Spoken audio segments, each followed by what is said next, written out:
What's going on, everybody? I am excited because maximum monsters are back, and I think they've been fixed, people. I think maximum monsters kind of had a rough going for the longest time now. I think they were kind of bricky a little bit. That's why I stopped using them in my decks, but I think there's a good formula for maximum monsters, and they are back. And looking by these things, they might be used by the King of Terror that's coming up in the Go Rush anime. So let's look at these cards. The first one we have here is Doomblade Fiend Overlord Desperacian, and I'm gonna go over the left side first. It's a level 10 Fire Fiend maximum effect monster with 2300 attack, of course 0 defense. Those of you who are new, maximum monsters require all 3 pieces to be played from the hand at one time, and they use the maximum attack stat when they're in maximum mode. Maximum mode is when all the cards together. Just catching you people up who don't know about maximum monsters are probably new.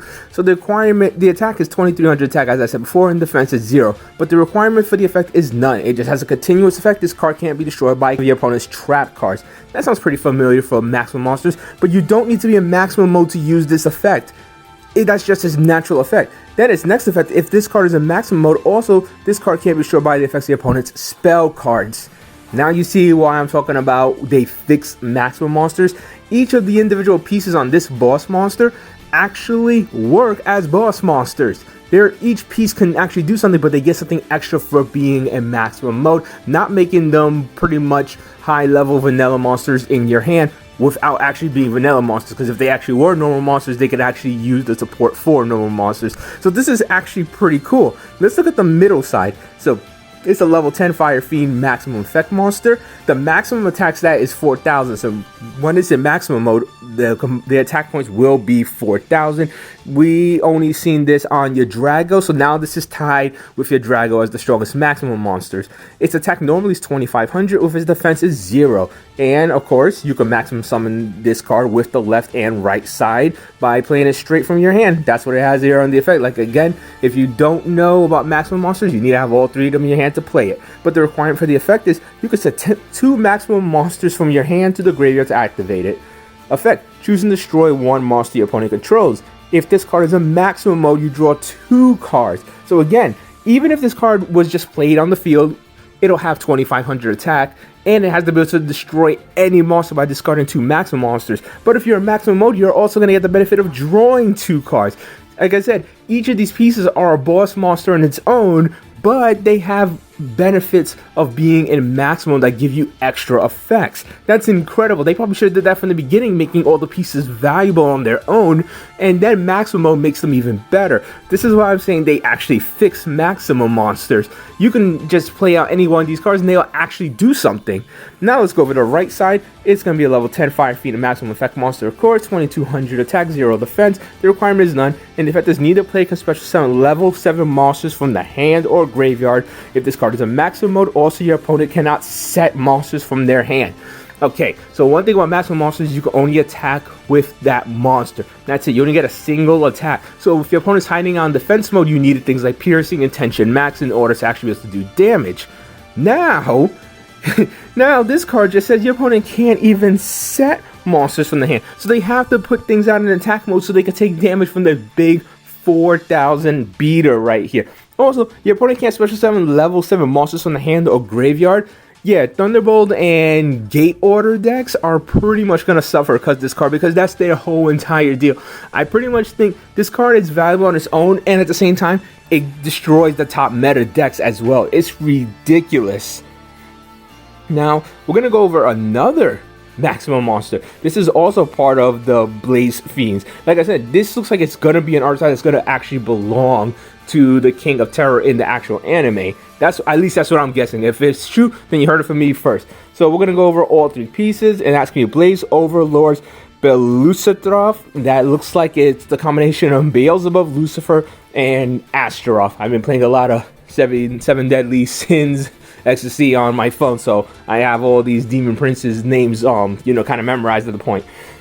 So let's see. So this is gonna be, they're gonna be level 4 Fiend maximum effect monsters. That's gonna be for all of them, and that's awesome because that means every single piece is something you can just throw on the field. Now, unlike the other ones, they can't actually do anything with their effects. They have to be in maximum mode, but at least there are things you can throw on the field as tribute fodder for the level 10 monsters. So let's go over to the left side. The requirement is that it has to be a maximum mode. this card can't be destroyed by battle with normal monsters. Again, gate order, goodbye. The middle piece has 1200 attack, and in maximum mode it has 3000 attack. So that's pretty awesome. And of course, the effect is to maximum summon it with the other pieces in the hand. And when it's on the field, increases level by 6, and it can't be destroyed by effects of your opponent's trap card. So it has that trap card immunity destruction, just like most maximum monsters do. And even though it's only a level 4 monster, it becomes a level 10 when it's on the field, just like any other maximum monster, making it immune to a lot of cards that restrict monsters of higher levels from being destroyed. So it becomes the equivalent of any other maximum monster, but having the benefits of being a level 4 or lower monster that you could just normal summon anytime you need for tribute fodder, just because you don't have the other pieces. So yeah, this card is equivalent to any other maximum monster. Just a big giant 3000 beater. Being level 10 means it's going to be immune to a lot of stuff as well. It's absolutely amazing. Now let's go over the next piece. So this is going to be the right side. It's going to be a level 4 Fire Fiend maximum effect monster with 1000 attack and 0 defense. In maximum mode, you can use the effect by sending the top card of your deck to the graveyard. During this turn, this card gains 600 attack and this card inflicts piercing. So again, you're going to attack one monster per turn, and that's your maximum monster. So if your opponent hides in defense mode, you can't really do anything. But with this card, you can now pierce, and it'll have 3600 attack points, making it very useful.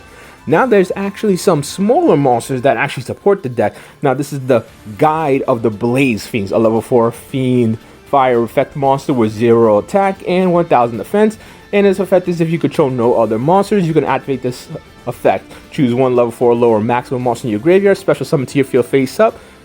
During this turn, monsters you control cannot attack except maximum monsters. So now you can get back one of the smaller pieces you might have thrown in the graveyard. And trust me, it being on the field is still gonna be worthwhile because there's gonna be some support that's gonna actually help that. Again, with maximum monsters, they have to be in your hand in order to do maximum summons, so you can't have any of the pieces on the field. Don't worry though, this is something's gonna help that later on. Now we have Rage Serpent of the Blaze Fiends. It's a level 4 Fire Fiend monster with attack is going to be 0, defense is going to be 1000, and the requirement is if your opponent controls level 7 or higher monster, you control no other monsters, you can activate the effect. The effect is to choose one level 10 maximum monster in your graveyard, special summon to your field face up defense position. During this turn, monsters you control can attack except maximum monsters. So they're just the reverse. One, the Serpent will bring back the big giant level 10 boss monsters, and the little bird thing will bring back the smaller level 4 monsters, and it'll put them onto the field. Now, next, we have a normal spell card, Return of the Blaze Fiends. The requirement is none, and it's choose 2 face-up maximum monsters you control, return them to the owner's hand. During this turn, monsters you control can attack except maximum monsters, and this is what I was talking about. Now, you go put the ones you need on the field from the graveyard, and then this card will actually just bounce them back to the hand. That way you can now do maximum summoning. So they're not wasted just by throwing them on the field. You're putting them on the field for a reason, so you can bring them back to your hand, then you can actually do maximum summon. Next is Corruption of the Blaze Fiends. You can activate this by sending one face level 4 lower Fiend monster you control to the graveyard. Choose one level 10 Fiend maximum monster in your graveyard and add it to your hand. During this turn, monsters you control cannot attack except maximum monsters. So yeah, you could send any of the smaller monsters to the graveyard, and then you could get yourself one of your level 10 pieces back to your hand. That's pretty awesome if you think about it, because you're pretty much just recycling all these maximum pieces. Even if your opponent gets rid of this big giant 4000 beater, they still gonna have to deal with it because you're gonna keep recovering all these pieces or drawing into other ones just so you can play a new one down to the field. Now last, we have Resurrection of Blaze Fiends. Now, it's a normal track card, and when a fire maximum monster you control is destroyed by an opponent's attack, you can pay 600 life points to activate this. Choose 2 level 4 low fire maximum monsters in your graveyard, special summon to your field face up. So if any of your maximum monsters are destroyed, you can bring back the 2 smaller pieces, and then the next turn you can use the first spell card, Return of the Blaze Fiends, to add them to your hand, so then you can maximum summon out the monster again. This is exactly what I'm talking about. This whole entire set of cards is only dedicated to making maximums work, and I think this is a lot better than what we got before. We got maximum monsters that are all lower level, recoverable as well, and then we have higher level maximum monsters that all function as their own individual boss monster, but then give you benefits for being in maximum mode. So let me know what you guys think about these brand new cards. Let me know what you guys think about maximum mode in general. I personally think these are incredible cards. I think single-handedly, this fixes a huge problem with Maximum, and I'm gonna imagine making an entire deck just based off of these cards. So again, let me know what you guys think, and do you guys think I'm right? Do you guys think this might belong to the King of Terror? I know some people might think, hey, maybe he might have Cyber Dragons. Like, no, if the King of Terror, these cards look like they belong to my called the King of Terror. But that's all I got for you guys right now, people. Until next time, peace out.